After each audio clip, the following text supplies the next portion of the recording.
Hello बच्चों। आज के वीडियो लेक्चर्स हम लेकर आए हैं। ये पार्ट 4 है और इसके अंदर है comparing angle by without super imposing.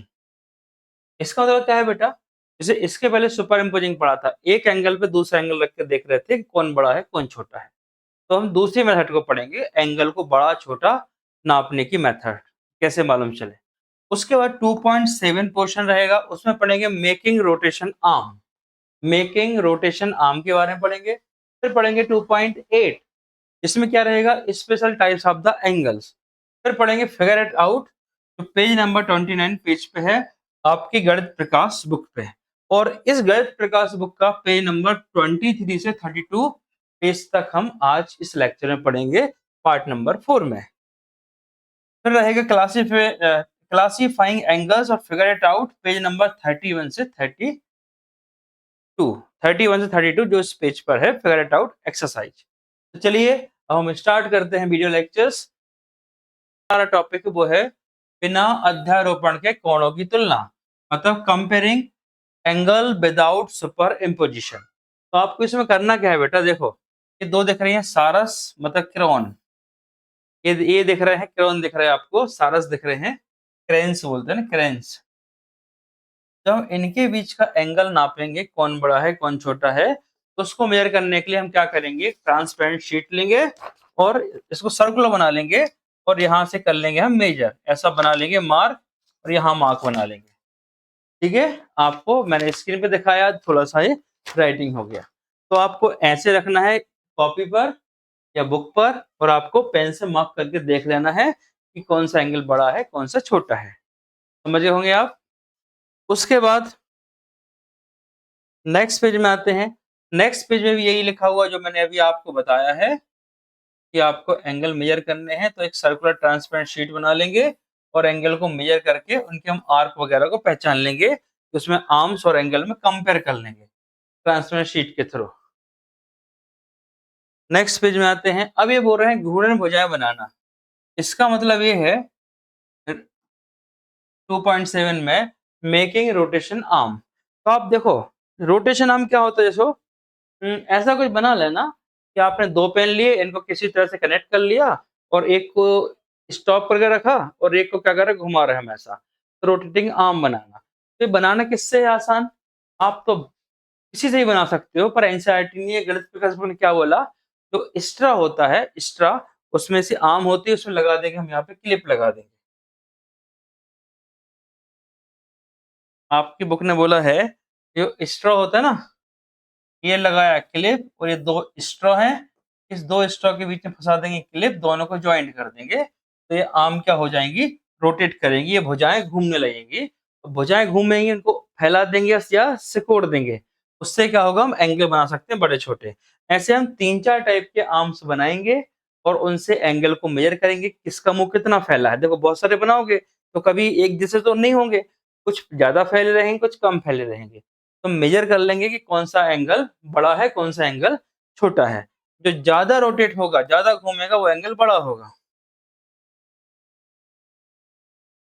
अब इसके बाद जो मैंने बताया था कि आपने आर्म बना ली, फिर एक स्टेंटर बना लिया और इसको मेजर कर रहे हैं, एक आप 4-5 आपने आर्म्स बना ली, रोटेशन आर्म बना ली, और आपने 4-5 में से किसी एक को स्टेंटर बना लिया, कहीं रख के पेपर पे रख के, और चारों पांचों को मिक्स कर दिया। फिर आप क्या कंपेयर कर रहे हैं कि आपने किससे बनाया था। इससे क्या होगा, इससे हम पहचान पाएंगे कौन सा एंगल बड़ा हो रहा है कौन सा एंगल छोटा हो रहा।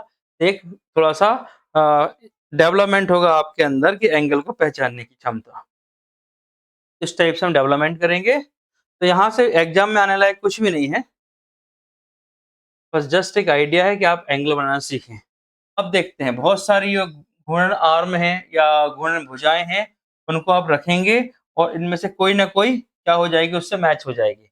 अब यह एक काम की बात सीखते हैं। जैसे मान लो एक आर्म ये है और उसी दूसरी आर्म ये है, मतलब दोनों सेम ही आर्म है, या दोनों का एंगल एक 60 डिग्री मान लेते हैं, ये भी 60 है। अब अगर मैं इसमें एक चीज कर रहा हूँ कि अगर मैं 60 डिग्री को यहाँ से क्या कर देता हूँ, काट देता हूँ, आर्म को छोटा कर देता हूँ, तो क्या एंगल में कुछ फर्क पड़ेगा? तो आंसर नहीं पड़ेगा। आर्म बड़ी हो कि आर्म छोटी हो, उससे फर्क नहीं पड़ेगा। एक बार जो ये रोटेशन होना चाहिए, ये जो रोटेशन है ना ये इक्वल होना चाहिए। रोटेशन इक्वल है ना तो एंगल इक्वल रहेंगे, भले आर्म छोटी हो कि बड़ी हो। तो ये काम की बात है कि आर्म पे एंगल डिपेंड नहीं करता है, उसके रोटेशन पे करता है, उसके बीच के घुमाव पे करता है, या उसके बीच के डिस्टेंस पे करता है कि यहाँ से यहाँ कितनी दूरी है इन दोनों के बीच। एक एंगुलर डिस्प्लेसमेंट होता है। थोड़ा बड़ा शब्द हो गया पर इट्स ओके। अब देखो 2.8 विशेष प्रकार के एंगल। ये एंगल कितने प्रकार के हो सकते हैं उसके बारे में हम यहाँ से जानेंगे। 2.8 विशेष प्रकार के रहेंगे इसमें एंगल। इसका मतलब क्या है विशेष प्रकार के एंगल की बात? जैसे अब मैं किसी टॉपिक को पढ़ रहा हूँ, जैसे मान लेते मैं किस टॉपिक को पढ़ रहा हूँ, ये बुक मेरे पास बंद है, मैंने इस बुक को खोल के ऐसे रख लिया, बिल्कुल स्ट्रेट हो गई, स्ट्रेट, एक स्ट्रेट लाइन बन गई। जब स्ट्रेट लाइन बन गई ना तो इस एंगल को बोलते हैं 180 डिग्री। इस एंगल को बोलते हैं 180 डिग्री जब स्ट्रेट लाइन बन जाती है। तो ये स्ट्रेट लाइन है, यहाँ एंगल कितना हो गया 180 डिग्री, मतलब ये आधा सर्कल हो गया, सेमी सर्कल आधा सर्कल। अब नेक्स्ट में हम क्या करने वाले हैं, इसी स्ट्रेट एंगल को के बीच हमने एक लाइन ड्रॉ कर दी, इसका नाम क्या हो गया ओसी। अब एक एंगल यहाँ बन गया, इसका नाम दे दिया 1, इसका नाम दे दिया 2। ये एंगल का साइन, एंगल 1 और एंगल 2 दोनों का सम कितना होगा 180, क्योंकि ये टोटल क्या बन रहा है आधा सर्कल बन रहा है। जब आधा सर्कल बनता है तो एंगल का नाम लीनियर पेयर होता है या स्ट्रेट एंगल होता है, और उसका पूरा सम होता है 180 डिग्री। आप इसको दो में काट दोगे ना, कुछ छोटा बड़ा हो सकता है पर दोनों का सम मिला के 180 है। और इसी में अगले स्टेप में अगर मैं इसी में एक स्ट्रेट लाइन ड्रॉ कर दूं, इसी स्ट्रेट लाइन में अगर मैं एक परपेंडिकुलर सीधी लाइन ड्रॉ कर दूं तो ये एंगल 1 और ये एंगल 2 बिल्कुल बीचों के बीच, बीचों बीच एक लाइन सीधी कर दूं तो दोनों एंगल कैसे हो जाएंगे इक्वल हो जाएंगे। ठीक है, इक्वल हो जाएंगे तो इक्वल इक्वल पार्ट में बढ़ जाएंगे। तो पहले 180 का था, 90 यहाँ हो जाएगा, 90 यहाँ हो जाएगा, मतलब angle 1 equal to angle 2 90 degree. क्यों 180 को आपने आधा बांट दिया है, तो ये 90 हो जाएगा। तो इसी को बोलते हैं राइट एंगल, या राइट एंगल कैसा सिंबल ऐसा होता है इसका, ये राइट एंगल कहलाएगा। कई बार एल जैसा भी दिखता है, पर ये हमेशा आप एल को ही समझो, ये पॉसिबल नहीं है। बस इतना ध्यान रखना एक लाइन दूसरे लाइन के ऊपर सीधी होना चाहिए, इसको बोलते हैं राइट एंगल। अब इसी एक एक्टिविटी को समझ लेते हैं क्या है एक्टिविटी। जैसे ये कोई हमारे पास में कागज है, ठीक है, अब इसको मैं एक काम करता हूँ, इस टाइप से बीच से फोल्ड कर देता हूँ। इसको मैंने बीच से फोल्ड कर दिया, हो गया फोल्ड। अब ये पहले कितना एंगल था 180 था, ऐसा 180 था, मैंने बीच से फोल्ड कर दिया तो अब कितना हो गया 90 90 हो गया। 90 देखने के लिए इस टाइप से रखेंगे, ये 90 हो जाएगा, ये एंगल 90 और ये एंगल 90, इस टाइप से हो जाएगा ये। अब नेक्स्ट टॉपिक, और जब 90 की बात हमने कर ही ली है तो 90 का नाम क्या होता है राइट एंगल। राइट एंगल मतलब सही एंगल, इनसे बहस नहीं करना चाहिए, इनसे डिबेट नहीं करना चाहिए, क्योंकि हमेशा क्या होते हैं राइट एंगल होते हैं। और ये क्या होता है परपेंडिकुलर लाइन बता रहे हैं, जो कि मैं आपको बता चुका हूँ। ये लाइन परपेंडिकुलर, एक एग्जांपल से और समझेंगे। ये लाइन एल है और ये एम है, तो लाइन एम ये परपेंडिकुलर का साइन किस पे है परपेंडिकुलर एल पे, मतलब एम और एल के बीच में 90 डिग्री का एंगल है। चलिए अब आगे बढ़ते हैं। अब हम करते हैं फिगर इट आउट, स्टार्ट करते हैं, जो कि पेज नंबर किस पर है, जो कि पेज नंबर 29 पर है। पेज नंबर 29 पे फिगर इट आउट। तो पहला क्वेश्चन क्या है, how many right angle to the window of the classroom. ये आप क्लासरूम है, ये विंडो बना लेते हैं, ये विंडो है, आप कितने राइट एंगल देखोगे इस पे, एक दो तीन चार, आंसर रहेगा 4। आंसर पढ़ लेते हैं, there are the 4 right angles. ठीक है गुड। अब आप कहीं पे भी देखो इस टाइप से जो भी चीज आपको सीधी दिखे, जैसे बुक है मेरे पास, ये बुक है, अब इस बुक का कितने राइट एंगल है 1 2 3 4, चारों तरफ राइट एंगल दिख जाएंगे। और कहीं भी देखो जहाँ चार दीवार दिख रही है स्ट्रेट रेक्टेंगल, एम्पायर करता ना ऐसा इशारा क्रिकेट में, तो 4 राइट एंगल होते हैं उसके। जो भी चीज इस शेप में होगी उसके अंदर 4 राइट एंगल होंगे। अब next question number 2, join a two grid figure by the straight line to get the straight angle, what are the different way of the doing it. देखो इनने बताया, देखो मैंने इन दोनों को जोड़ के देखा, ये क्वेश्चन ने बोला है, उसने बोला मैंने इनको ऐसे जोड़ दिया, बन तो स्ट्रेट लाइन ही रही है ना, बीच में कर्व तो नहीं हो रही ना, स्ट्रेट लाइन है, तो इनका एंगल कितना रहेगा 180, एंगल कितना रहेगा 180 डिग्री। अभी बोल रहे आप बना के दिखाओ, तो हम भी बना देते हैं, इनको जोड़ दिया, आप यहाँ से जोड़ दो, आप यहाँ से जोड़ दो, जो मन है आप अपने हिसाब से कर सकते हो। इनने ऐसे बनाया, आप ऐसे बना सकती है, ये आपका पॉइंट ऑफ व्यू है कि आपको स्ट्रेट लाइन कैसे बनानी है, बस सारे डॉट से सीधे पास होना चाहिए, डॉट के बीचों बीच से बिल्कुल। अब आगे बढ़ते हैं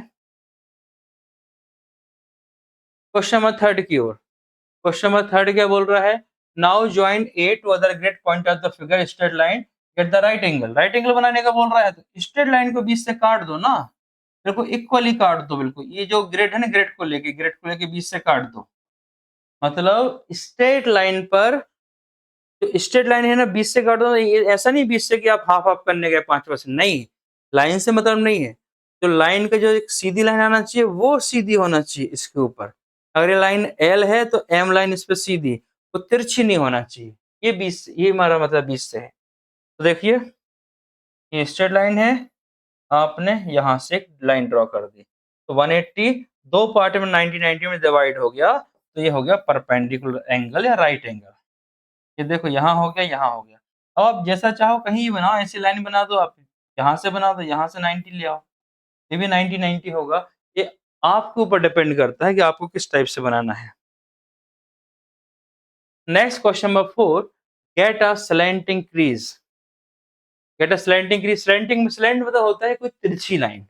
इन्होंने बोला क्या कोई भी दो तिरछी लाइन 90 डिग्री बना सकते हैं क्या?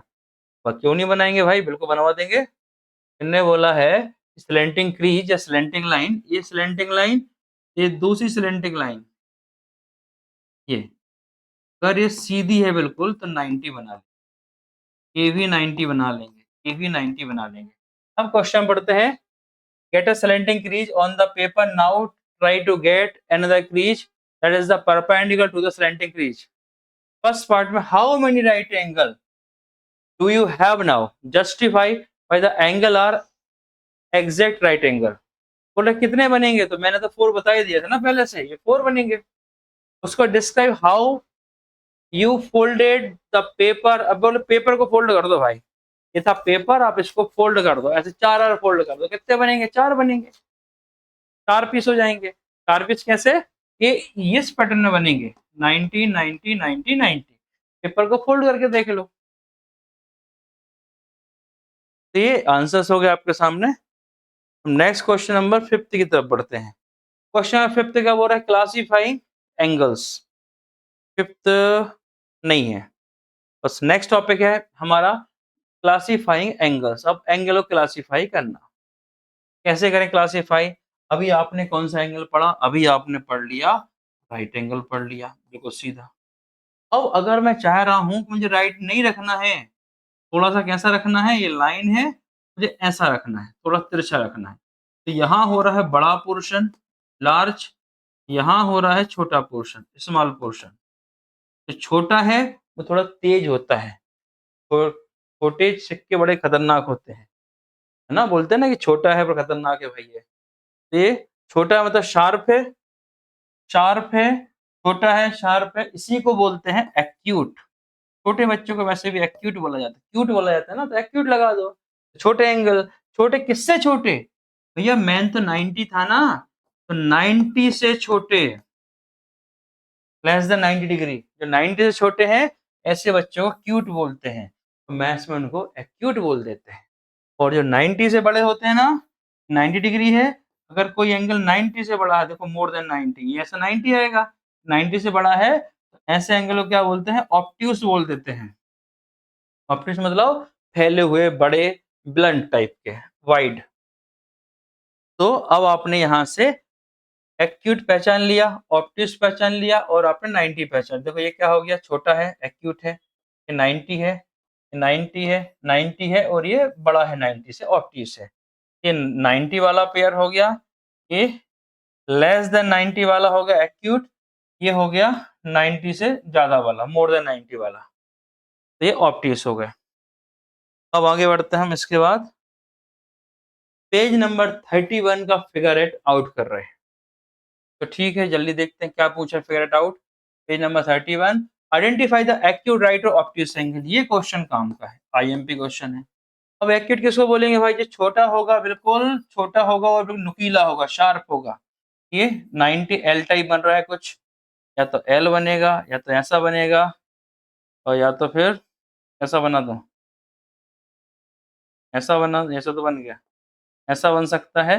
इस पैटर्न में कुछ ही बन सकता है, मतलब दो लाइन, एक लाइन और दूसरी लाइन, एक लाइन दूसरी लाइन, दोनों आपस में कैसे रहेंगी, सीधी रहेंगी बिना झुके हुए। तो 90 हो जाएगा, और ये थोड़ा सा बड़ा हो गया, फैल गया, चौड़ा हो गया, तो ऑप्टिस हो गया। तो आप इसमें पहचान लोगे। चलिए हम इसके आंसर को देखते हैं। Acute angle, obtuse angle, answer तो ये है इसका, एक्यूट राइट एंगल ऑप्टिस। इस टाइप से आप बना सकते हैं, तो अपनी कॉपी में नोट कर लीजिए। Next question number second, make a few acute angle. आपसे बोला कुछ एक्यूट और ऑप्टिस बनाओ, तो आपकी जैसी मर्जी हो वैसे बना दीजिए एक्यूट और ऑप्टिस एंगल। अब इसके आगे बढ़ते हैं। Next question number third, third क्या बोल रहा है, do you know what the words acute and obtuse meaning. बोल रहा है एक्यूट ऑप्टिस का मीनिंग बता दो क्या होता है। बता तो दिया मैंने आपको कि शार्प होता है, छोटा होता है, पॉइंटेड होता है, और ऑप्टिस कैसा होता है, ब्लंट होता है, वाइड होता है, नॉन पॉइंटेड होता है। ये छोटा होता है, ये बड़ा होता है। तो ऑप्टिस 90 से ज्यादा एज के बच्चे। अब अगला क्वेश्चन है question number fourth. Question number fourth क्या बोल रहा है बेटा, देखते हैं। Find out the number of the acute angle. देखो ये हमारे पास में ट्रायंगल्स है, और ये होता है 90 राइट एंगल, और ये उससे छोटा है। तो छोटा है 90 से, क्या बोल देंगे, एक्यूट। तो सारे एंगल 90 से छोटे हैं। तो एक ट्रायंगल्स के अंदर कितने एंगल होते हैं, 3 एक्यूट एंगल होते हैं। एक ट्रायंगल्स के अंदर 3 एक्यूट एंगल होते हैं। अब मैं बोल दूं एक ट्रायंगल में 3 एक्यूट एंगल। अब मैं अगला बोल दूं ये ट्रायंगल्स, इस पे मैंने 4 ट्रायंगल्स बना दिए। कितने ट्रायंगल, 1 2 3 4। तो एक के अंदर 3 है, तो 4 के अंदर कितने होंगे, 4 3 या 12, 4 3 12, तो 12 हो जाएंगे। और जितने भी ट्रायंगल काउंट कर लो, 1 2 3 4 5 6 7, 7 ट्रायंगल है तो 21। ऐसे इसमें कितने ट्रायंगल है, 1 2 3 4 5 6 7 8 9 10, 10 है तो 10 इंटू 3, तो 30 एक्यूट एंगल हो जाएंगे। तो ये आपका आंसर हो गया। अब आप ऐसे निकाल सकते हो। ये भी क्वेश्चन थोड़ा आईएमपी लगा कि एग्जाम में पूछ सकते हैं। तो चलिए फिगर इट आउट हमने कंप्लीट कर लिया है। अब नेक्स्ट वीडियो हम पढ़ने वाले हैं पेज नंबर 35 की फिगर इट आउट और इसकी थ्योरी। Thank you.